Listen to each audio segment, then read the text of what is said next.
Hello guys, welcome to our YouTube channel. Today we will be talking about GRCTC, which is an updated framework of IFSCA. If you are involved in corporate treasury, international finance, or you are curious about international hubs, then this video is for you. By the end of the video, you will understand what's changed in the new framework, what are the key compliance requirements, and why these reform matters for business operating in IFSCs.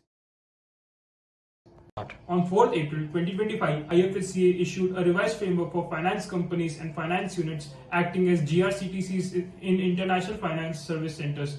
This replaces the older 2021 guidelines, and the goal is simple: make it easier for business to operate, align with global business practices, and ensure strong governance without unnecessary red tape. The framework applies to both new and existing GRCTCs, so whether you are planning to set up shop or already operating in an IFSC, these updates affect you. Now let's break down the key changes one by one.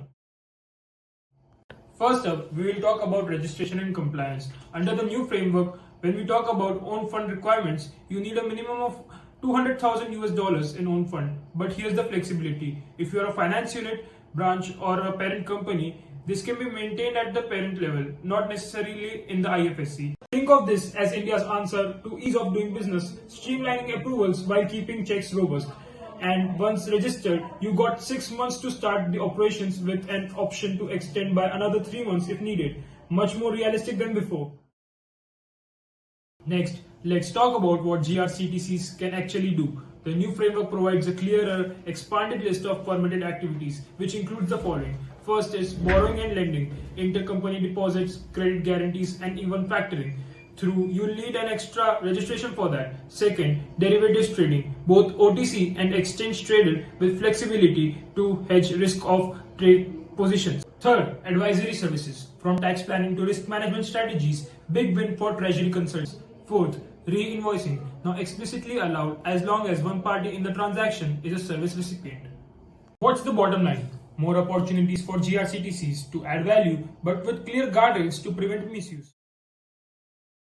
With great power comes great responsibility, so IFSCA has tightened governance rules.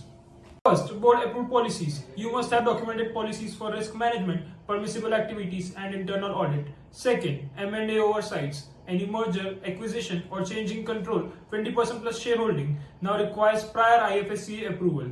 And third, AML or CFT compliance, anti-money laundering rules apply, but some entities get exemptions. You need to check IFSCA's 2022 guidelines for that. India's IFSCs as global competitors. For MNCs, simplified rules means easier treasury operations in India. For investors, strong governance is equal to lower risk. And for India, aligning with Singapore or Dubai-style frameworks boosts the credibility. In short, it's a win-win situation for everyone. If you are as excited as I am about these reforms, we have pinned down the link of the framework in the description. And do share your takes on the reforms in the comment section. Do like and subscribe the channel, and thanks for watching.